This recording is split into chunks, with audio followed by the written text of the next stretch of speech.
तो स्वागत है आप सभी लोगों का सम्राट के में। तो दोस्तों मेरा नाम है आकाश। दोस्तों इस वीडियो में हम बात करेंगे कि जो कवि के और लेखक के कौन से 2021 बोर्ड एग्जाम में इंपॉर्टेंट है कि वो जीवन परिचय आएगा। और मैं इस वीडियो में शॉर्ट तरीके से बताऊंगा आप लोगों को, क्योंकि 6 नंबर का पूछता है, ठीक है, कवि का और लेखक का। तो इस वीडियो में मैं दोनों बताऊंगा और बहुत ही आसान तरीके से आपको बताऊंगा याद करने के लिए। वो अगर वो याद करते हैं तो सभी याद रहेंगे, आप लोगों को आराम से लिख पाएंगे। चलिए हम स्टार्ट करेंगे। वीडियो पसंद आए तो लाइक कीजिए और चैनल पर नए हैं तो प्लीज चैनल को सब्सक्राइब कर लीजिए। पहले हम बात करेंगे कवि का जीवन परिचय का, ठीक है।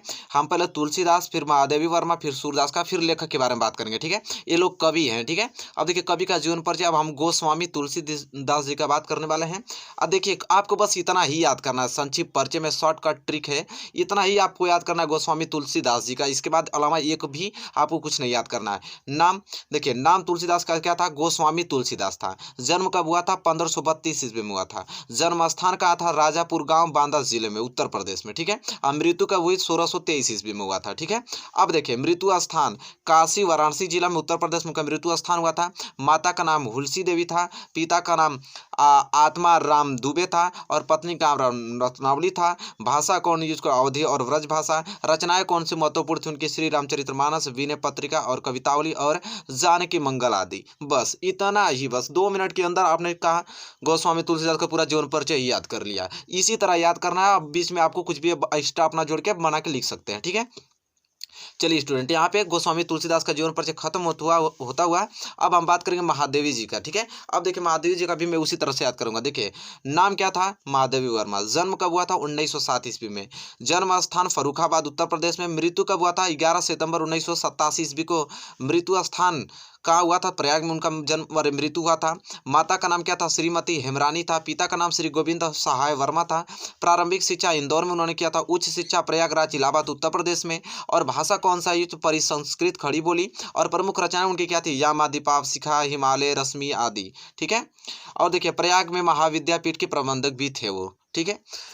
तो महादेवी वर्मा क्या थे? प्रयाग में महाविद्यापीठ की प्रबंधक भी थी वो। अब देखिए बस इतना ही आपको याद करना है, कुछ नहीं। अब देखिए महादेवी वर्मा का जीवन परिचय अब हो गया, काम खत्म। बस इतना ही याद करना है आप लोगों को, ठीक है। चलिए नेक्स्ट पर चलते हैं। अब हम सूरदास का देखते हैं, ठीक है। सूरदास जी का संक्षिप्त परिचय देखेंगे। नाम उनका क्या था? सूरदास। जन्म कब हुआ था? 1478 ईस्वी में, ठीक है। जन्म स्थान रुनकता नामक ग्राम में। पिता का नाम पंडित रामदास। उनका गुरु का नाम क्या था? श्री वल्लभाचार्य। निवास स्थान श्रीनाथ मंदिर। मृत्यु 1583 ईस्वी में। मृत्यु स्थान का परसौली नामक ग्राम में। भाषा कौन सा यूज करते हैं? व्रज भाषा। रचना है सूर सागर, सुरावली और साहित्य लहरी, ये उनकी प्रमुख रचनाएं थी, ठीक है। देखिए बस अब सूरदास का जीवन परिचय खत्म। कवि के 3 महत्वपूर्ण जीवन परिचय बता दिया बोर्ड एग्जाम में। इससे अलावा एक भी क्वेश्चन बाहर नहीं जाएगा, यही आएगा, आप याद कर लीजिए, ठीक है। चलिए अब हम बात करेंगे लेखक का जीवन परिचय। और लेखक में हम लोग बात करेंगे आचार्य रामचंद्र शुक्ल जी का, डॉक्टर राजेंद्र प्रसाद का और जयशंकर प्रसाद जी का, ठीक है। चलिए उसी प्रकार हम लोग 60 तरीके से याद करेंगे। पहले आचार्य रामचंद्र शुक्ल जी का नाम क्या था? आचार्य रामचंद्र शुक्ल जी। जन्म कब हुआ था? 1884 ईस्वी में। जन्म स्थान बस्ती जिले के अगोना नामक ग्राम, उत्तर प्रदेश में। पिता का नाम चंद्रबली शुक्ल, ठीक है। अब देखिए स्टूडेंट, पिता का नाम वहाँ पे चंद्रबली शुक्ल, ठीक है। मृत्यु का 1941 ईस्वी में। माता का नाम उसमें नहीं दिया था। मृत्यु का नाम और मृत्यु कब हुआ था? 1941 ईस्वी में, ठीक है। भाषा संस्कृत मिश्रित खड़ी बोली, अंग्रेजी, उर्दू, फारसी के शब्दों का शुद्ध संयम।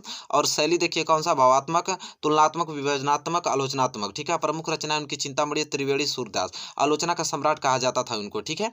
किनको? आचार्य राम शुक्ल जी को। तो देखिए बहुत यही फैक्ट आपको याद करना है। उम्मीद करता हूँ कि आचार्य राम शुक्ल जी का जीवन परिचय आपको याद हो गया होगा, ठीक है। माता का नाम मैंने बस लिख दिया है इसमें, उसमें भी देखिए उसमें माता का नाम नहीं दिया है, ठीक है। इसको आप इग्नोर कर दीजिए। चलिए अब आते हैं डॉक्टर राजेंद्र प्रसाद जी का, ठीक है। डॉक्टर राजेंद्र प्रसाद जी का क्या आपको कैसे याद करना है? नाम डॉक्टर राजेंद्र प्रसाद। जन्म 1884 ईस्वी में। जन्म स्थान छपरा जिला बिहार में। पिता का नाम महादेव सहाय। मृत्यु का 28 फरवरी 1963 ईस्वी में। शिक्षा कौन से किया था? MA उन्होंने किए थे। LLB ने उन्होंने किया था।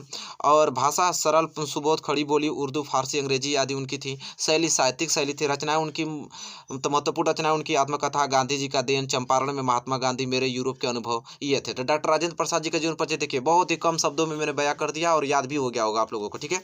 अब लास्ट जीवन परिचय जयशंकर प्रसाद जी का देख लेते हैं। जयशंकर प्रसाद जी का नाम क्या था? जयशंकर प्रसाद। जन्म कब हुआ था? 30 जनवरी 1889 या 90 लगभग, आप दोनों कह सकते हैं, ठीक है। दोनों लिखेंगे करेक्ट आपका होगा। जन्म स्थान काशी वाराणसी उत्तर प्रदेश में। पिता का नाम देवी प्रसाद।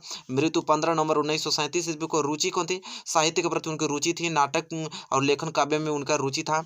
और शिक्षा भाषा अंग्रेजी, फारसी, उर्दू, संस्कृत में उन्होंने क्या था? शैली विचारात्मक, भावनात्मक और रणनात्मक उन्होंने शैली यूज किया था।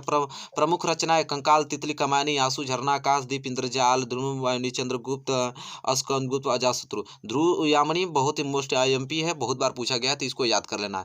तो इस प्रकार देखा आपने कवि के और लेखक के तीन तीन मैंने जीवन परिचय बहुत ही मात्र 5-5.5 मिनट की वीडियो में सब कुछ कंप्लीट मैंने कर दिया। बताइए आपको वीडियो कैसी लगी। वीडियो आपको अच्छी लगी प्लीज लाइक कीजिए और ज़्यादा से ज़्यादा शेयर कीजिए। इसके अलावा एक भी क्वेश्चन इधर नहीं जाएगा, ठीक है। यही जीवन परिचय आएगा, और चाहे कवि का हो चाहे लेखक का, एक भी बार नहीं जाएगा। आप रिवीजन करके इस शॉर्ट ट्रिक को इस्तेमाल करके याद करके आप पहुंचिएगा। वीडियो आपको ऐसे लगी बताइए। चैनल पर नए हो चैनल को सब्सक्राइब कर लीजिए और बेल आइकन को प्रेस कर लीजिए। तब तक के लिए दोस्तों धन्यवाद। मिलेंगे आपसे नेक्स्ट वीडियो में।